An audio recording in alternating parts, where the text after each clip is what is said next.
تو نبی علیہ السلام کو بھی کئی چیزیں خواب میں دکھائی جاتی تھی، کئی لوگوں کا عذاب دکھایا جاتا تھا.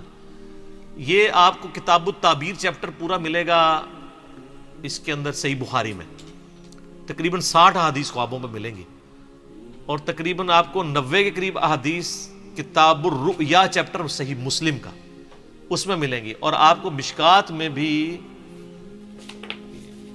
یہ دوسری جلد میں آپ کو اینڈ پہ جا کے نا چیپٹر آتا ہے خوابوں والا، اس میں آپ کو یہ والی حدیث مل جائے گی. ہاں یہ دیکھیں نا، کتاب الرؤیا نام رکھا ہے انہوں نے. اس میں آپ کو نا پہلی فصل میں بھی آپ کو یہ حدیث ملے گی، دوسری فصل میں بھی ہے. ہاں جی یہ حدیث بھی ورڈ بائی ورڈ میں پڑھ کے سنا دیتا ہوں آپ کو، تاکہ یہ صحیح بخاری میں حدیث ہے 7048، اور مشکات کے اندر جو میرے ہاتھوں میں 4621 ہے بخاری کے ریفرنس سے. سیدنا سمورہ بن جندب رضی اللہ تعالیٰ کہتے ہیں کہ جب رسول اللہ صلی اللہ علیہ وآلہ وسلم نماز پڑھ لیتے تو آپ صلی اللہ علیہ وآلہ وسلم اپنا رخ انور ہماری طرف کر لیتے اور فرماتے آج رات تم میں سے کسی نے کوئی خواب دیکھا ہے؟ راوی کہتے ہیں کہ اگر کسی نے خواب دیکھا ہوتا تو وہ آپ علیہ السلام سے بیان کرتا، اور آپ صلی اللہ علیہ وآلہ وسلم جو اللہ چاہتا اس کی تعبیر بیان فرما دیتے. نبی علیہ السلام کی خواب کی تعبیر بیان کی ہوئی تو اتھینٹک ہے، باقی تو اندازہ ہی ہے نا. تو پھر آپ صلی اللہ علیہ وآلہ وسلم نے ایک روز ہم سے پوچھا کیا تم میں سے کسی نے کوئی خواب دیکھا ہے؟ ہم نے عرض کیا نہیں. تو آپ صلی اللہ علیہ وآلہ وسلم نے فرمایا لیکن میں نے آج رات ایک خواب دیکھا. تو آپ علیہ السلام یعنی فجر کے بعد صحابہ کی طرف متوجہ ہو کے ان کے خواب سنا کرتے تھے، پھر تعبیر بیان کیا کرتے تھے. یعنی ایک دن کسی نے خواب نہیں دیکھا، وہ ظاہر ہے وہ پھر اللہ نے ہی وہ معاملہ کیا کہ کسی کو بھی خواب نظر نہیں آیا، کیونکہ اس دن اپنے نبی کو خواب دکھانا تھا نا، تو باقی دے خواب غائب. ظاہر ہے یہ اللہ کی طرف سے پلان ہو رہا ہوتا ہے نا. جب نبی دنیا میں موجود ہوتا ہے نا اس وقت بہت ایکسٹراڈنری واقعات ہو رہے ہوتے ہیں، کیونکہ امت کو دین سکھایا جا رہا ہوتا ہے. سر یہ خواب آپ سنیں اور اپنے آپ کو سامنے رکھ کے دیکھیں. اس خواب میں نبی علیہ السلام کو ان کی امت کے گناہوں کے عذابات دکھائے گئے. اللہم اجرنا من النار، اللہم اجرنا من النار، اللہم اجرنا من النار. اللہم من احییتہ منا فاحیہ علی الاسلام ومن توفیتہ منا فتوفہ علی الایمان. تو نبی علیہ السلام فرمایا میں نے 2 آدمی دیکھے. اب یہ آدمی کون تھے؟ کوئی فرشتے تھے. تو اینڈ پہ پتہ چلے گا یہ کون تھے. ابھی آپ صرف اس کا سسپینس رکھیں، آپ نے بھی سسپینس رکھا ہے. آپ فرمایا میں نے 2 آدمی دیکھے، وہ میرے پاس آئے اور انہوں نے مجھے ہاتھوں سے پکڑا اور مجھے ایک مقدس سرزمین کی طرف لے گئے. وہاں ایک آدمی بیٹھا ہوا تھا اور ایک کھڑا ہوا تھا. اس کے ہاتھ میں لوہے کا ایک ٹکڑا تھا. وہ اس کو دوسرے آدمی کے جبڑے میں داخل کرتا اور اس کو اس کی گدی تک چیر دیتا. یعنی یوں ڈال کے نا ایسے، یہ گدی یہ کہتے ہیں، یعنی یہ ہے نا یہ پورا جبڑا چیرتا ہوا پیچھے تک. پھر اسی طریقے سے دوسرے جبڑے کے ساتھ ایسا کرتا اور اتنے میں پہلا جبڑا ٹھیک ہو چکا ہوتا. استغفر اللہ. یعنی عذاب مسلسل. وہ کر کے ہٹا تو وہ واپس آ گیا، پھر دوبارہ سے تکلیف شروع. سر یہ ایک دفعہ نہیں برداشت ہو سکتی. پھر وہ اس عمل کو دہراتا تھا. تو میں نے ان آدمیوں سے پوچھا یہ کیا ہو رہا ہے؟ تو ان دونوں نے مجھ سے کہا آپ آگے چلیے. تو میں نے ان کے ساتھ آگے چلنا شروع کر دیا.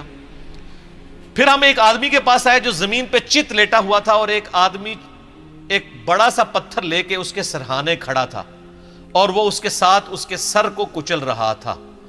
جب وہ اسے مارتا تھا تو پتھر لڑک کر جاتا، وہ اسے لینے کے لیے جاتا، لیکن اس کے واپس آنے تک اس کا سر پھر بالکل ٹھیک ہو جاتا. توبہ توبہ توبہ.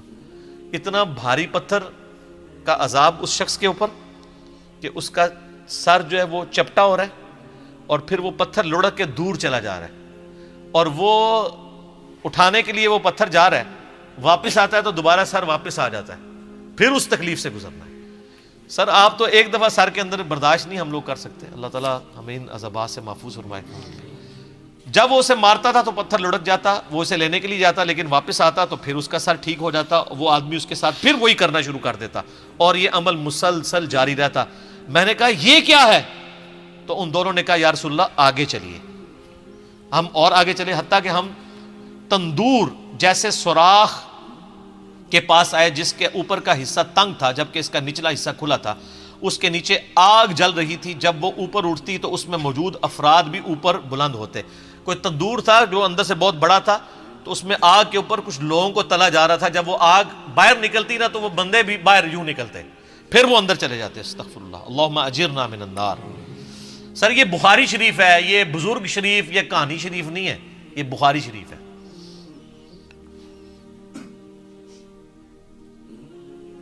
اس کے نیچے آگ جل رہی تھی. جب وہ اوپر اٹھتی تو اس میں موجود افراد کو بھی اوپر بلند کرتی, حتیٰ کہ ایسا لگتا کہ وہ اس سے نکل جائیں گے. اور جب وہ نیچے بیٹھنے لگتی تو وہ واپس چلے جاتے. اور میں نے اس تندور میں چند مردوں اور عورتوں کو ننگی حالت میں عذاب میں مبتلا دیکھا جن کے کپڑے نہیں تھے. میں نے کہا یہ کون لوگ ہیں؟ ان دونوں نے کہا یا رسول اللہ آگے چلے. ہم پھر چلے حتیٰ کہ ہم خون کی ایک نہر کے پاس پہنچے. وہاں نہر کے سامنے پتھر ہے. وہ شخص جو نہر میں ہے جب وہ باہر نکلنے کا ارادہ کرتا تو باہر کنارے پر کھڑا آدمی اس کے منہ پر پتھر پھینکتا, اس سے وہ پھر پہلی جگہ پر واپس پہنچ جاتا. یعنی وہ جو خون کی نہر میں عذاب ہو رہا تھا نا اس بندے کو, وہ جب اس سے نکلنے کی کوشش کرتا تو ایک باہر بندے کی ڈیوٹی لگی تھی, وہ اس کو پتھر مارتا, اس کے منہ پہ لگتا, پھر وہ وہاں جا کے گرتا, پھر وہ کنارے سے دور ہو جاتا. وہ جب بھی نکلنے لگتا اس کے منہ پر پتھر مار دیا جاتا, پھر وہ واپس چلا جاتا. میں نے کہا یہ کیا ہے؟ تو ان دونوں نے کہا یا رسول اللہ آگے چلیے. ہم آگے چلے حتیٰ کہ ہم سرسب شداب باغ میں پہنچ گئے. اس میں ایک بڑا سا درخت تھا اور اس کے تنے کے پاس ایک عمر رسیدہ شخص اور کچھ بچے تھے. اور درخت کے قریب ایک آدمی تھا, اس کے آگے آگ تھی جسے وہ جلا رہا تھا. وہ مجھے درخت پر لے گئے. انہوں نے مجھے درخت کے وسط میں ایک گھر میں داخل کیا. میں نے اس سے خوبصورت گھر کبھی زندگی میں نہیں دیکھا. اس میں بوڑھے, مرد, نوجوان, خواتین اور بچے سب تھے. پھر وہ مجھے وہاں سے باہر لے کر آئے اور درخت پر لے چڑھے اور مجھے اس سے بھی زیادہ بہترین خوبصورت گھر دکھایا. اس میں بھی بوڑھے اور جوان تھے. میں نے ان دونوں سے کہا تم رات بھر مجھے لیے پھر رہے ہو, مجھے یہ تو بتاؤ جو کچھ میں نے دیکھا ہے وہ کیا تھا؟ انہوں نے عرض کیا جی ہاں اب ہم آپ کو بتاتے ہیں. یعنی وہ سارے منظر دکھا کے نا نبی علیہ السلام فرمایا کہ بھی اتنا کچھ مجھے دکھایا, مجھے بتاؤ تو صحیح یہ کیا کچھ تھا. تو انہوں نے کہا اب ہم آپ کو بتاتے ہیں.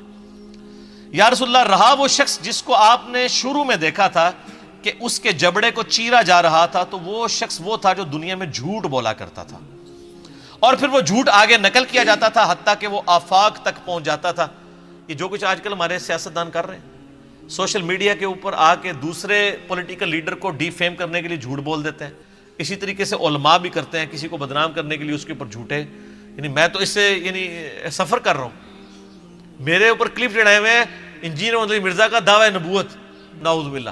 ہم اندازہ کریں, یعنی یہ وہ لوگ کلپ چڑھا رہے ہیں جن کے بزرگوں نے اپنے ناموں کے کلمے پڑھائے ہوئے ہیں. ایک غریب اتو بدتمیز, اور جو ان کو ننگا کر رہا ہے اس کو کہہ رہے ہیں دعوی نبوت. تو یہ ان کا عذاب ہے, یعنی یہ علماء کا عذاب ہے. تو یہ سب سے زیادہ جھوٹ کون بول رہا ہے, جھوٹا دین کون بیان کر رہا ہے؟ اس لیے بخاری مسلم حدیث ہے جس نے میری طرف جھوٹی حدیث منسوب کی وہ اپنا مقام دوزخ میں دیکھ لے. اور صرف دوزخ کے پھیرا نہیں لگنا, اے عذاب ہونا ہے کہ یہ جبڑا چیر کے ادھر اور یہ والا ادھر. اچھا, پہلا عذاب بتا دیا. یا رسول اللہ آپ نے اس کے بعد جو منظر دیکھا وہ قیامت تک اس کے ساتھ کیا جائے گا. یعنی وہ جبڑے قیامت تک, یعنی اس سے یہ بھی پتا چل گیا کہ عالم برزخ اور قبر کا عذاب بھی برحق ہے. قیامت تک کیا جائے گا یہ عذاب, ابھی قیامت قائم نہیں ہوئی. وہ آدمی جو آپ نے دیکھا کہ اس کا سر کچلا جا رہا تھا, یعنی وہ بھاری سا پتھر تھا اس کے سر پہ ڈالا جاتا ہے. سر یہ مسلمانوں کی اکثریت ہے. یہ وہ شخص تھا جس نے قرآن کا علم سیکھا, لیکن اس کی نہ تو راتیں قرآن کے مطابق تھیں نہ دن کے اعمال قرآن کے مطابق تھے. پورے کا پورا دین ہی کور ہو گیا. اور یہ تو اس کے لیے ہے جس نے قرآن سیکھا, اور جس نے قرآن کو سیریس لے کے سیکھا بھی نہیں ہے. یہ تو وہی ہے نا کہ ماں باپ کو اف تک مت کہو, اور جو گالیاں دیتا ہے ماں باپ کو اس کا کوئی سوچ سکتا ہے؟ اور اس میں بھی ظاہر ہے کہ یہ قرآن کا علم سیکھ کے نہ دن کے مطابق عمل نہ رات کے مطابق. تو اس میں بھی اولین مخاطب وہ علماء ہیں جو ڈگریوں والے دعویٰ کرتے ہیں ہم نے دین کا علم حاصل کیا ہے, خود عمل نہیں کرتے, وہ بھی شامل ہے. یا رسول اللہ ان کے ساتھ بھی یہ سلوک قیامت تک جاری رہے گا. آپ نے جو سراغ میں دیکھا کہ وہ ننگی عورتیں اور مرد عذاب میں مبتلا تھے, وہ تھے جو دنیا میں زنا کیا کرتے تھے, زانیوں کی سزا, بولے اعوذ باللہ. پھر آپ نے جس نہر میں دیکھا کہ وہ شخص ڈبکیاں کھا رہا تھا خون کی نہر میں، وہ سود خور تھا، استغفر اللہ۔ پھر آپ نے درخت کے تنے کے ساتھ جس بزرگ کو دیکھا وہ حضرت ابراہیم علیہ السلام تھے، اور ان کے ارد گرد جو بچے تھے وہ لوگوں کی اولاد تھی۔ جو شخص آگ جلا رہا تھا وہ جہنم کا داروغہ یعنی سیدنا مالک علیہ السلام تھے، اور پھر جس پہلے گھر میں آپ داخل ہوئے وہ عام مومنین کا گھر تھا، رہا یہ گھر تو یہ شہداء کا گھر ہے، اور میں جبرائیل ہوں اور یہ میکائیل ہے۔ وہ دو بندے کون تھے؟ جبرائیل اور میکائیل علیہم السلام۔ اور آپ صلی اللہ علیہ وسلم اپنا سر اٹھائیں، جب میں نے سر اٹھایا تو میرے اوپر بادلوں کی مانند تھا۔ ان دونوں نے کہا یہ آپ کی منزل ہے، یعنی وہ ایک محل دکھایا گیا۔ میں نے کہا مجھے چھوڑ دو، میں اپنی منزل میں داخل ہو جاؤں۔ تو انہوں نے کہا ابھی آپ کی دنیا میں عمر باقی ہے جو آپ نے مکمل نہیں کی، جب آپ وہ دنیا میں اپنی زندگی مکمل کر لیں گے تو پھر آپ اپنی اسی جنت کی منزل میں داخل ہو جائیں گے۔ اس حدیث کا ذکر میں نے حیات النبی والے مصنف 5 میں بھی کیا تھا، نبی علیہ السلام کے جنت میں جو محل ہے۔ تو یہ وہ طویل حدیث ہے جی، اور رکت انگیز ہے، اور صرف یہ سن کے پھینکنے والی چیز نہیں ہے بلکہ اپنی اصلاح کرنے کی بھی ضرورت ہے۔